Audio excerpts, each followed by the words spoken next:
Salut tout le monde, salut, très heureux de vous retrouver et j'allais dire pour la 150e fois, épisode 157 aujourd'hui.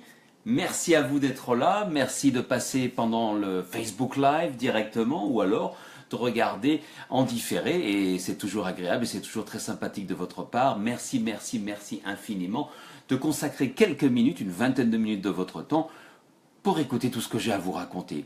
Plein de choses. Je vois que Mercedes nous a rejoint. Salut Mercedes, ça va? Tu es une des premières à arriver, Mercedes. Grande photographe devant l'éternel.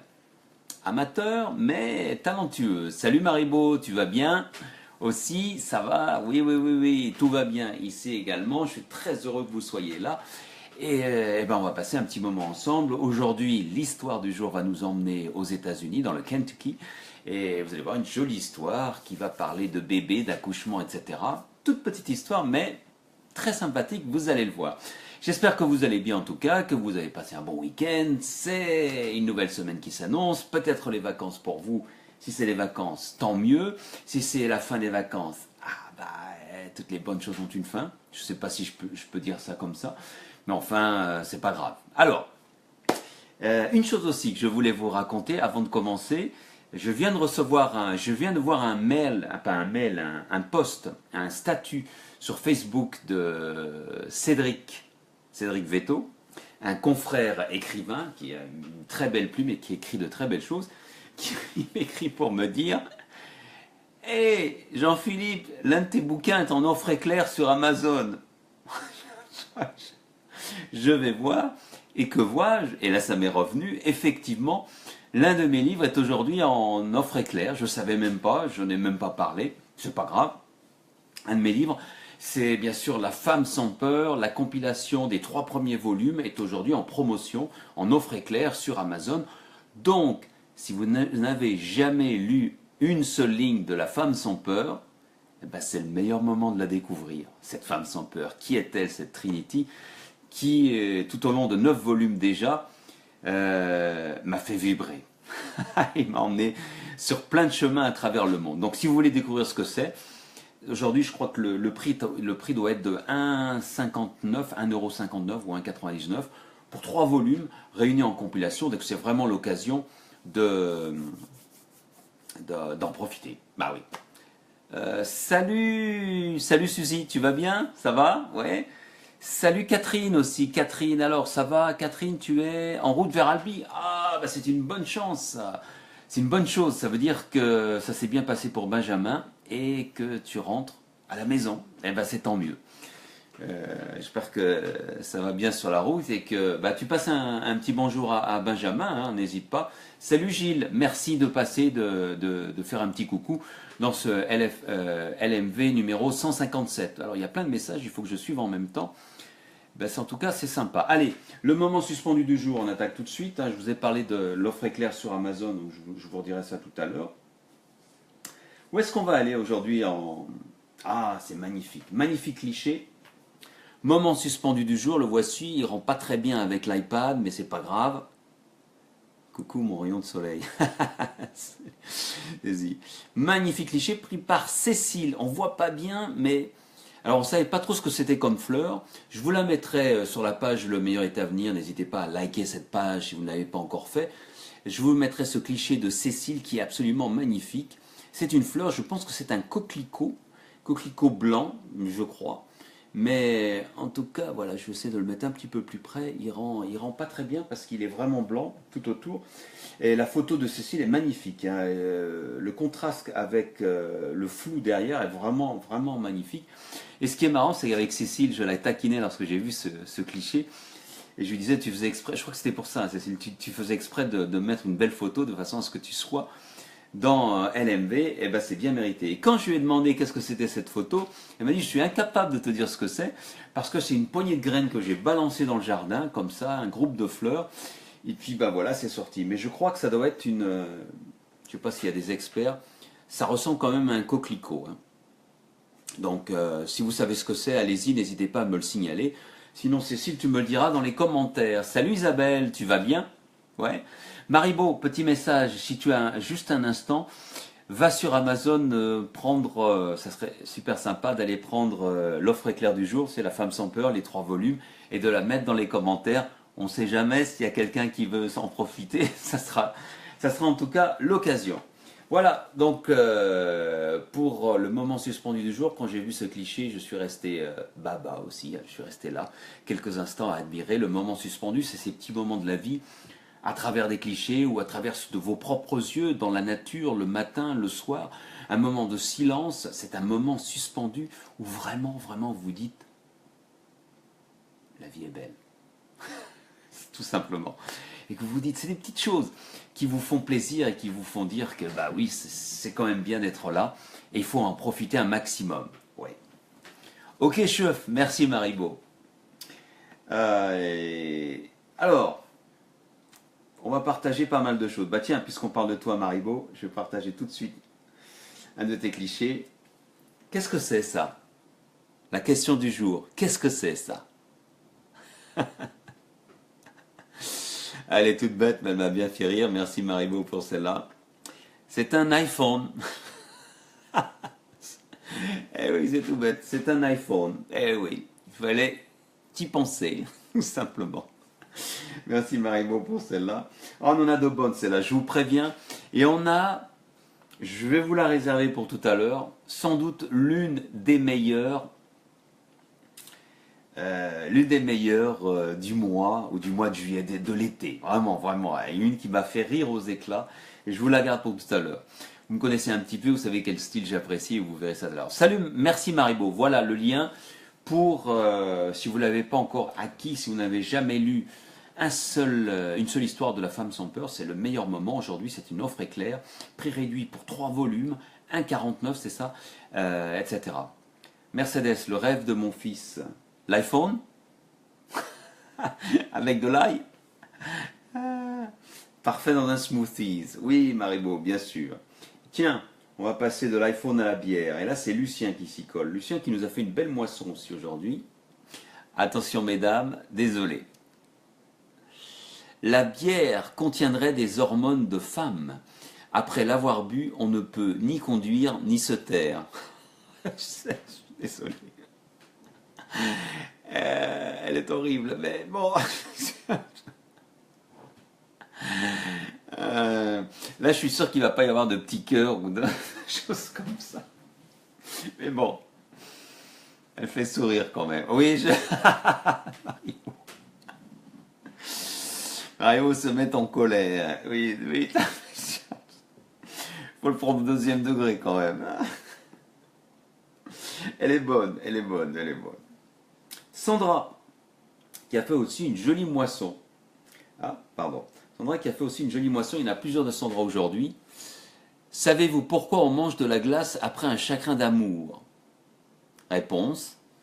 Car glace répare, car glace remplace. C'est tout bête. C'est Monsieur Fussoir qui a partagé ça.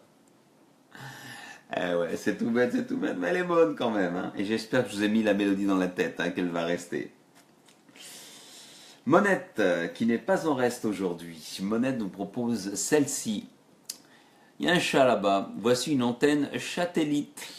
C'est tout bête, mais c'est bon quand même. Celle-ci. Femme, n'oublie jamais que s'il était si bien que ça, celle d'avant l'aurait gardé.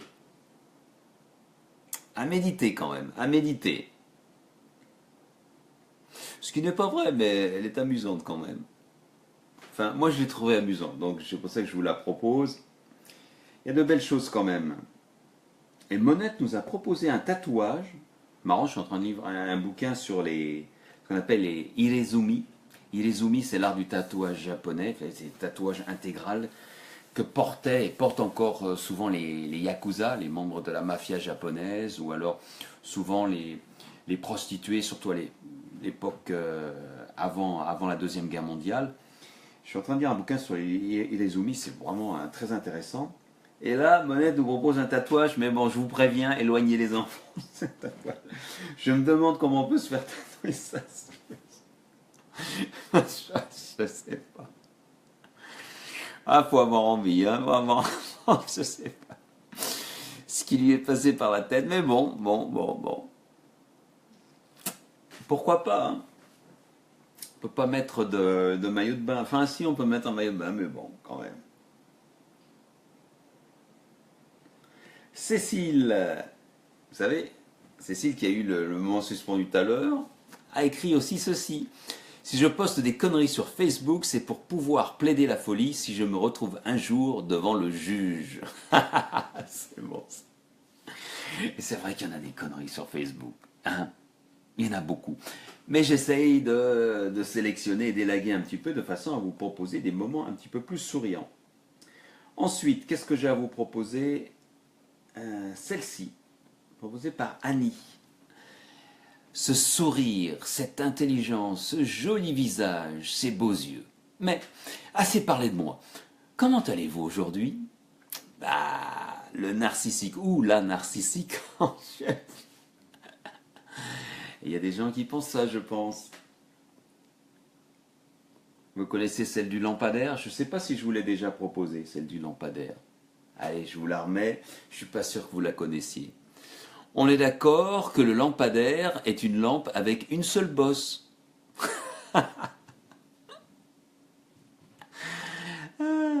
J'aime bien ce genre d'humour. Elle est bonne, elle passe bien. Une photo sans légende, sans rien. Une photo toute bête, mais je la trouve superbe. Encore un qui a le melon. Bien vu, Catherine, oui. J'adore cette photo. Il n'y a pas de légende, il n'y a rien, mais bon. Elle est bien. Tout l'art du photographe de prendre la photo au bon moment. J'ai beaucoup aimé. Alors on pourrait mettre une légende. Mais là, je n'ai pas trop réfléchi, donc j'ai aucune idée. Si ça vous vient, n'hésitez pas. Quoi d'autre? Ah, j'en ai une belle moisson aujourd'hui. Hein. Une belle moisson. Alors, attendez, celle-là. C'est Maribo aussi. Toi aussi, hein, tu avais une belle moisson Maribo aujourd'hui. Celle-là, j'aime bien aussi. Je la lis même pas.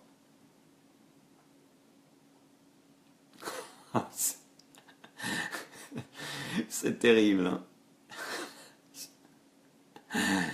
Mais elle est bonne. Pauvre Thomas. Pauvre Thomas. Hein. Elle est bonne quand même. Sandra aussi nous en a proposé une jolie. Alors il faut cocher la case. Le matin, vous êtes plutôt quoi, vous, hein? Thé, café ou... Oui. Le matin, je suis plutôt moche. Ah bah c'est sûr que c'est pas le meilleur moment, hein, pour nous prendre au saut du lit. Hein. Et là, c'est Christelle qui a proposé ça. Christelle a retrouvé ça. Parfois, je me parle à moi-même. Et ouais. Et puis, on rit tous les deux.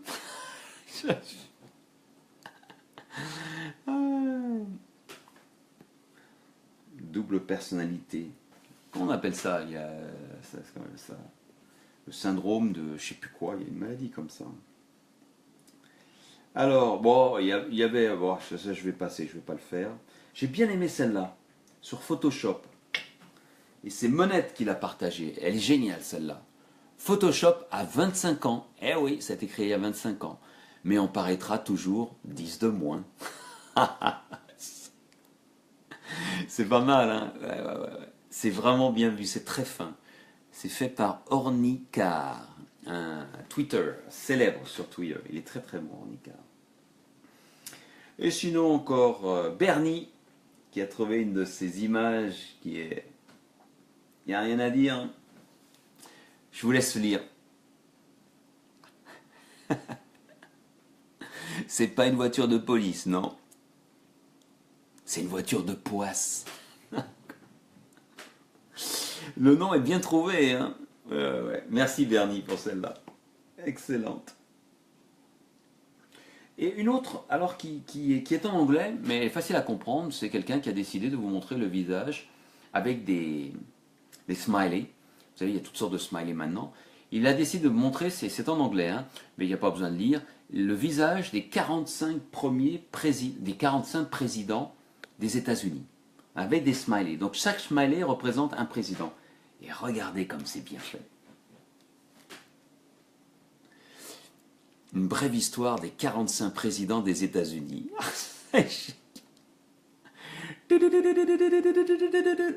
Des blancs, hein, white guys. Et là, vous avez Barack Obama.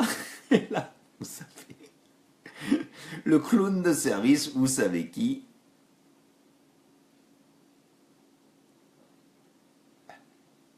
Je suis en train de dire ce que dit Catherine. Ok, ah oui, la voiture, ma voiture. Elle est bonne, hein, celle-là, vraiment très très fine, très très bien jouée. Moi, je trouvais ça génial. Les 45 présidents des États-Unis, des blancs, le dernier, un noir métissé, Barack Obama, et puis le dernier, le clown. Ah, c'est chiant encore. J'aurais bien aimé la partager, celle-là, elle est bonne à partager. Hein. Et je vous ai mis, alors, je ne sais pas ce qui m'a pris, j'ai mis les photos, elles sont pas marrantes, mais j'ai envie de les mettre. Bah, tant pis, hein. Histoire de renard, voilà. Parce que j'aime bien ces graffitis. Le renard, vous savez, la chasse à courre, une critique de la chasse à courre, hein, les chasses présidentielles, ou comme elles se pratiquent aussi en Grande-Bretagne, c'est le renard qui bouffe le chasseur, qui est sur un cheval à bascule. J'ai trouvé ça très beau, très bien fait, donc je vous l'ai mis. Puis comme je voulais pas rester en reste avec les renards, j'ai mis une deuxième photo de renard, celle-là je la trouve très amusante par contre. Alors c'est des photos de chiens, et regardez derrière, ils se pointent le nez. Salut les potes, discrètement, au moment de la photo. Parce qu'il n'est pas supposé être dans la photo, lui. Hein. Je trouvais ça très très bon. Et j'en avais une dernière. Et je ne sais pas ce qui m'a pris, hein, de prendre ces photos pour vous les montrer. Il y a rien de marrant. Bon, celle-ci aussi, elle est marrante. C'est au Japon, donc ici même, dans un bar au Japon, voilà. Il y a des Japonais, et puis il y a un chien. Alors c'est un Shiba, je pense, hein, je pense que c'est un Shiba, je pense pas que ce soit un Akita. Un Shiba qui n'a pas la pêche, hein, il n'a pas la forme, mais non, on voit pas bien sur la photo, mais elle m'a bien fait rire aussi. On continue. Avec Cécile, qui était très en forme, hein, qui a proposé pas mal de choses. Ah non, pardon, excusez-moi, non, celle-là c'est pour tout à l'heure. Cécile, c'est pour tout à l'heure. Monette. Non, j'en ai une belle flopée aujourd'hui. Hein. Je viens de faire l'erreur d'aller aux toilettes sans mon portable. Je me suis retrouvé à faire un point sur ma vie. Je déconseille. Eh oui. L'imagination de certains m'étonnera toujours. Oui, Mercedes. Hein. Et les traits d'humour, c'est beau ça. Hein. Salut Martine, ça va? C'est beau ça, c'est bien fait, c'est bien trouvé, ça fait sourire. Et celle-là, c'est toi Mercedes qui a partagé celle-là. Elle est quand même bonne celle-là, regardez. J'ai une amie qui ne boit que de l'eau, mais dans quel monde vit-elle? Excellente, excellente.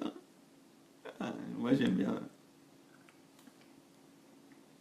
Donc, au cas où, hein, je mets juste le doigt pour être sûr que tout le monde ait bien compris et que personne n'ait rien raté. Alors, on a fait le tour. Et vous êtes prêts pour la meilleure? Je vous l'ai gardée pour la fin, bien sûr, avant l'histoire du jour qui nous emmène aux États-Unis aujourd'hui, je vous l'ai dit. Celle-là, c'est Lucien qui l'a partagée et je ne sais pas comment vous la montrer, mais j'étais plié de rire. Plié de rire, mais vraiment, j'ai vraiment apprécié. C'est le genre d'humour que j'apprécie beaucoup. Alors je vais vous la montrer comme ça. Allez, on va commencer par le bas.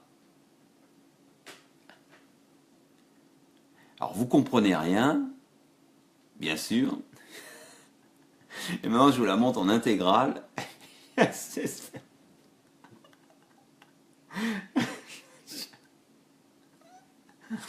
Vous l'avez compris? Alors si vous n'avez pas compris, dites-le moi vite, je vous explique. J'ai pris quelques secondes. Hein, bon. Il faut un peu de culture musicale. Il faut retourner dans les années 70. Vous avez compris? Non, ah, bah, je vois pas de petit cœur, pas de sourire, rien. Apparemment, personne n'a compris. Hein. N'existais pas. Et si tu... Pourquoi j'existerais? Dis-moi. Regardez ses yeux, il a le petit strabisme qui va bien. Oui, Maribo, c'est ça. Ah, Mercedes a calé, a séché. Ah oui, c'était Jodassin. Yodas. Je suis désolé. Moi, elle m'a fait sourire. Ah oui, Suzy aussi, bah voilà. Désolé. Il m'a fallu un petit peu de temps pour comprendre, et donc je comprends aussi, soyez pas gênés, hein, je vous l'ai dit, elle est un peu difficile à me comprendre, mais que lorsqu'on l'a comprise et lorsqu'on la voit en détail, elle est vraiment, vraiment très drôle. Enfin, moi je la trouve très très bonne. Salut Marido, tu vas bien? Tu la comprends celle-là, Marido? Et là, vous avez, il y a même le strabisme de Yoda, et c'est vrai qu'elle est difficile à comprendre. Mais bon, et il y a même la petite auréole de sein. Est capté à présent, voilà, ceci. Ouais. Non, c'est bon tout ça. C'est bon tout ça. Alors, voilà donc pour la bonne moisson du jour, sacrée moisson, et merci à vous toutes et à vous tous, et elles se reconnaîtront, celles qui partagent tout ça, parce que ça permet déjà de me faire rire, de me faire sourire, de grands éclats de rire très souvent. Avec Yodassin, là j'étais plié de rire. Et puis, j'espère que ça vous fait sourire également et que ça vous fait rêver ou que ça vous donne des idées, comme l'histoire que je vais vous proposer maintenant, qui va nous emmener donc aux États-Unis. On va aller aux États-Unis, dans le Kentucky. Alors Kentucky, c'est un État, j'ai toujours du mal à le placer aux États-Unis, ça commence à me gratter. Et je sais que c'est sur la côte est, je sais que c'est au sud de Chicago, mais on s'en fout, c'est pas grave, c'est pareil, il y a plein de petits États, hein. La côte est des États-Unis, c'était les premiers États à être indépendants, donc c'est des tout petits États, et c'est très difficile de s'y retrouver. À l'ouest, où j'habitais moi, lorsque je vivais aux États-Unis, c'était beaucoup plus facile. Salut Miri, pardon, ça va? Merci de passer en tout cas. Maribo, qu'est-ce que tu partages là, est-ce que je peux pas voir? C'est la chanson de Jodassin, je suppose? Je partage. Ah, je vous la remets parce qu'elle est excellente quand même. Je vous pour celles qui passeraient maintenant. Ouais. Pour comprendre avec la chanson, hein. Donc, on va dans le Kentucky et on va dans la capitale du Kentucky. La capitale du Kentucky s'appelle Frankfort en anglais, Francfort en français, rien à voir avec la ville allemande bien sûr. C'est une ville d'à peu près 25 000 habitants, c'est la capitale du Kentucky, une petite ville. Et là, on va aller à la rencontre Amanda Hess. Le nom, c'est marrant, hein, c'est les consonances, bon, hein, n'y voyez aucune allusion, etc. C'est le hasard pur. Amanda Hess. Et cette Amanda est gynécologue. Elle est gynécologue. Elle est dans son travail, elle est passionnée par son travail, elle est mariée, elle a un enfant déjà. Et l'année dernière, elle apprend qu'elle est à nouveau enceinte. Magnifique nouvelle. Son mari et elle-même sont très heureuses de savoir qu'en quelques mois, il y aura une nouvelle naissance dans la famille. Et donc, elle se prépare pour accueillir cette deuxième enfant, une petite fille. Ils l'apprennent au bout de quelques mois, parce qu'ils font les échographies, ils apprennent que c'est une petite fille. Alors elle est gynécologue, elle s'y connaît, etc. C'est une experte elle-même, dans son cabinet, reçoit beaucoup de femmes enceintes qui vont accoucher, elle les suit, etc. Elle leur fait faire leur visite, etc. prénatale. Et donc, tout ça est tout à fait normal. Donc elle s'y connaît, elle y va tranquillement. Et elle travaille. Elle est passionnée, Amanda. C'est quelqu'un qui aime beaucoup son travail. Et jusqu'au bout, elle va travailler. Mais quand je dis jusqu'au bout, c'est vraiment jusqu'au bout. Alors qu'elle est enceinte de 9 mois, en gros, une semaine avant la date prévue de son propre accouchement, elle travaille toujours dans son cabinet. Et dans son cabinet, sa dernière cliente est une femme, également enceinte, et cette femme s'appelle, j'ai oublié son nom, Lia. Elle s'appelle Lia, elle est enceinte également, et donc Amanda, la gynécologue, l'a suivie tout au long de sa grossesse, et tout se passe bien, tout va bien, et elle devrait accoucher à peu près durant la même semaine. Ouais, c'est jamais extrêmement précis, mais à quelques jours près, on peut dire qu'elles vont accoucher à peu près au même moment. La consultation est terminée. Amanda, la gynécologue, dit au revoir. Et bonne chance, façon de parler, mais bon, généralement ça se passe bien. à Lia, qui va accoucher de son côté. Ça sera aussi une petite fille d'ailleurs. Et puis elle ferme son cabinet, elle dit au revoir à sa secrétaire, tourne les lumières, off, je parle en anglais, éteint les lumières, et voilà. Et elle sait qu'elle ne va pas retrouver son cabinet pendant à peu près 8 mois. Elle prend un congé maladie, un congé maternité de 8 mois. Son mari vient la chercher, il rentre à la maison, tout va bien, etc. Tout est beau, on se prépare pour l'accouchement. Et donc elle rentre chez elle, prépare sa petite valise, comme ça se passe, pour attendre les os, que ça vienne tout simplement. Et elle attend. Et au bout d'une semaine, ça vient sans venir. Ça vient sans venir, elle est gynécologue, elle est donc professionnelle. Elle vient de dépasser quand même le moment où elle aurait dû accoucher, et toujours rien. Et merci Marie. Ah, je coupe une seconde parce que Marie vient de partager, c'est super sympa, vient de partager la vidéo. J'ai oublié de le dire, n'hésitez pas à partager la vidéo si vous, dès maintenant, appuyez sur le bouton partage. Ça permet à plus de personnes de découvrir tout ce que je raconte, enfin les bonnes blagues, les traits d'humour partagés par d'autres internautes et de passer, j'espère, un bon moment. Je reviens à l'histoire. Amanda s'inquiète un tout petit peu. Et puis c'est une professionnelle, elle aime bien faire les choses carrées, c'est une américaine carrée. Elle décide, bon allez, à son mari, tu vas m'emmener à l'hôpital, je sens que ça vient, mais ça vient pas vraiment. Et à l'hôpital, bien sûr, elle ne peut pas faire les examens elle-même, bien sûr, et elle a un docteur qui la suit. Elle rentre dans une chambre et le médecin lui dit, bah, écoutez, ça se présente bien, tout va bien, mais si vous êtes d'accord, je vous propose de provoquer les contractions de façon artificielle, de façon à ce que ça vienne tout de suite. Et ils sont entre professionnels, ils discutent, elle dit oui parce qu'elle a dépassé, donc ça serait bien de le faire. Donc Amanda dit d'accord, et le médecin, donc ce médecin, se prépare avec la sage-femme à lui faire une injection de je ne sais plus quoi, pour provoquer le travail, pour provoquer les contractions de manière artificielle, comme ça se fait de plus en plus maintenant.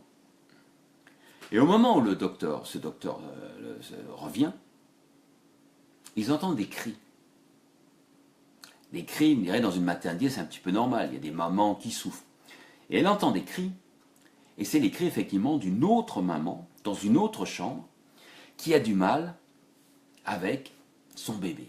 Alors elle n'en sait pas plus pour l'instant, et l'infirmière, elle demande à l'infirmière d'aller se renseigner, d'aller dire mais voir qu'est-ce qui se passe au côté, parce que les cris sont vraiment forts. L'infirmière part, revient quelques minutes après dans la chambre d'Amanda, elle lui explique, ben voilà, il y a une jeune femme dans la chambre d'à côté, elle souffre énormément, son bébé est en train de sortir, elle n'arrive pas à le retenir, le médecin qui était de garde, qui était assigné, vient de faire une pause, il est parti, et il n'est pas revenu, et le bébé est en train de sortir, on est en train de lui expliquer de ne pas faire de contraction, d'essayer de ne pas pousser, et le bébé malheureusement a le cordon ombilical autour du cou. Donc il y a danger. Amanda est déjà dans son lit, il y a le docteur à côté d'elle qui est prêt à faire l'injection pour provoquer son propre accouchement. Et pendant quelques secondes, il y a un moment de flottement, un moment de silence. Amanda regarde son mari, elle lui dit « Pas tout de suite ». Elle regarde le docteur, elle dit « Pas tout de suite ». Et elle se lève. Et tout le monde la regarde, elle dit « Mais qu'est-ce que tu fais ? Mais où tu vas ? Tu vas accoucher, c'est maintenant ». Je me rappelle qu'elle a passé les 9 mois, donc elle est bien, et le bébé est là, il est prêt à sortir, bon, ils allaient le provoquer. Elle dit « Non, il faut que j'aille voir ». En gros, la professionnelle prend le dessus sur la maman. Elle est gynécologue, donc elle s'y connaît. En se tenant un peu, vous savez comment ça se passe, elle est habillée avec sa robe de patiente, de patiente, vous savez, la robe qui se ferme juste derrière, bleue. Elle va dans la chambre d'à côté, elle rentre dans la chambre, et là, elle voit la patiente. Et quand elle voit le visage de la patiente, qui souffre et qui transpire, évidemment, elle la reconnaît. C'est Lia. La toute dernière de ses clientes, rappelez-vous, juste avant qu'elle ferme son cabinet. C'est Lia qui est en train de souffrir et qui a des contractions douloureuses avec le bébé qui est en train de venir et qu'elle ne peut pas retenir parce que ça la fait trop souffrir. Autour d'elle, il y a les infirmières qui essayent de l'aider et Lia souffre. Amanda n'hésite pas. Ni une ni deux, elle demande aux infirmières et à la sage-femme qui est là. Elle leur dit, est-ce que vous avez une autre robe pour s'habiller? Vous savez, c'est protection. C'est pas une robe, j'ai oublié le nom. En français, le nom ne me revient pas. Mais c'est pas grave, vous avez compris. Et l'infirmière dit, oui, on en a là, donnez-moi. Elle met la robe à l'envers, c'est-à-dire qu'elle est protégée devant, elle a sa robe de patiente, et elle met la robe à l'envers comme ça, et dit, on va la coucher. Les deux autres la regardent, elle se dit, mais vous êtes certaine, vous avez son gros ventre? Elle dit, si, on va le faire, ça va se faire très vite. Et hop, elle met des chaussures de façon à se protéger par rapport à tout ce qui va sortir, les fluides, tout ce qui sort du ventre de la maman avec le bébé, et il commence l'accouchement. Le mari de Lia est éberlué, il a vu cette femme enceinte arriver, une femme enceinte, et soudain elle se met à s'habiller, elle commence à dire à la maman, allez, il faut pousser maintenant, il faut pousser. Lia, elle, en fait, ne s'en est pas rendu compte que c'était sa propre gynécologue, parce que Lia souffre, et lorsque vous qui avez été mère, vous savez ce que c'est, nous, hommes, on ne peut pas le savoir, on peut le voir que dans les yeux d'une femme, si c'est votre épouse, elle souffre, donc elle n'a pas vu que elle pousse, etc. Le bébé sort, ils arrivent à faire que ça se passe bien, et le bébé naît sans problème. La petite fille arrive au monde, on la donne tout de suite à Lia, ils sont heureux, ils pleurent, l'accouchement est fait, et à ce moment-là, le docteur qui était censé être là, qui était là, mais qui avait fait une pause et qui revenait en urgence de chez lui, arrive pour prendre les choses en main. Et que fait Amanda? Eh ben, elle enlève la blouse qu'il était derrière, elle enlève les chaussures médicales qu'elle avait pour se protéger, et elle retourne dans la chambre d'à côté pour procéder à son propre accouchement. Et son propre accouchement se déroule dans les heures qui suivent. Et tout se passe bien. Et donc, ce docteur, cette femme docteur, cette gynécologue, avait dit, je suis passionné par mon travail. Et je le ferai jusqu'au bout. C'est ce qu'elle avait dit à ses patientes, à ses clientes qui venaient. Mais elle avait décidé d'arrêter une semaine avant quand même. Ben finalement, passionnée par son travail, elle l'aura accompli jusqu'à sa dernière seconde. C'est une belle histoire que moi j'ai bien aimée. Et je vais vous les montrer parce que je les ai là. Il faut que je les retrouve. Voilà. Ça, c'est Lia, la maman, avec le petit bébé, la petite fille qui avait le cordon ombilical autour du cou. Toute heureuse, quelques jours après, rentrer chez elle, que tout soit bien se passer. Parce que il aurait pu avoir un drame, elle n'arrivait pas à retenir le bébé sortait. Rappelez-vous, il avait le cordon ombilical autour du cou. Et là, voici notre gynécologue superwoman qui n'a pas hésité, Amanda, avec sa propre petite fille qui s'appelle Ellen et qui a fait la une des journaux aux États-Unis. Ça se passait il y a une semaine. Parce qu'aux États-Unis, on aime aussi les belles histoires et surtout les femmes qui vont de l'avant, les superwomen. Mais bon, c'est pas ça le plus important. Ce qui est important, c'est que tout se soit bien passé et que les mamans soient heureuses. J'ai trouvé que c'est une belle histoire. C'est pas une histoire extraordinaire, mais quand même, sacrée bonne femme, sacré bout de femme. Et je suis certain que ces enfants, s'ils restent en contact, auront une drôle d'histoire à raconter. Hein, vous ne trouvez pas? Allez, on va se quitter avec la phrase du jour. Aujourd'hui, c'est Cécile. La Cécile, je t'avais dit, hein, tu voulais passer dans LMV. Hein, et ben voilà. C'est Cécile qui l'a partagée. Et j'adore cette phrase. bien sûr, il y a des risques, mais le risque, c'est ce qui épice la vie. N'est-ce pas? Merci Mercedes, merci Marie pour vos commentaires. Bien sûr, il y a des risques, mais le risque, c'est ce qui épice la vie. Je ne sais pas pourquoi vous avez des petites caméras vertes à côté de vos photos. Je vois ça là-dessus, je me demande pourquoi. Est-ce que tout le monde est comme ça? Attendez, je suis curieux, excusez-moi. Hein, ah non, pas tout le monde. Suzy, tu n'as pas de caméra. Maribo, tu n'as pas de caméra. Mais Mercedes et Marie, vous avez une petite caméra verte, je ne sais pas pourquoi. Mais enfin bref. Voilà, bien sûr, il y a des risques, mais le risque, c'est ce qui épice la vie. Et qui a écrit ça? Ça ne pouvait pas tomber mieux. Haruki Murakami, Murakami-san, écrivain japonais ô combien populaire. Hichikyu Hachiyon. Je ne sais pas comment on dit en français. 1Q84. Comme ça, je ne sais pas comment on l'écrit en français. On le dit en français. Mais il avait fait un jeu de mots sur 1984 parce que le Q en japonais, le 9 pardon en japonais, alors, je vais y arriver, je suis en train de vous raconter des trucs, mais en même temps je suis en train de me réfléchir à quelque chose d'autre. Le Q, on dit ça en japonais, c'est la même prononciation que pour le 9, 1984. Voilà. Bien sûr, il y a des risques, mais le risque, c'est ce qui épice la vie, signé Haruki Murakami par Cécile. Et c'est ça la vie. Si vous ne prenez pas de risque, il n'y a rien qui va changer. Ça sera de la banalité, de la morosité, voire même plus tard de la tristesse, à cause des regrets. Parce que vous n'aurez pas tenté. Allez, tentez quelque chose cette semaine et tenez-moi au courant, ça me fera plaisir.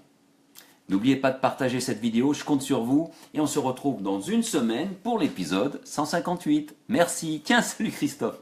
T'arrives juste quand on part. On se termine. Il faudra regarder le replay. À bientôt. Et bravo pour tes directs. C'est bien de t'être lancé. Ça correspond bien à la citation que je viens de faire. Allez, bonne soirée. Enfin, bonne soirée, oui, pour vous. Et bonne nuit aux autres. Au revoir, à bientôt. Merci pour les petits cœurs. Merci.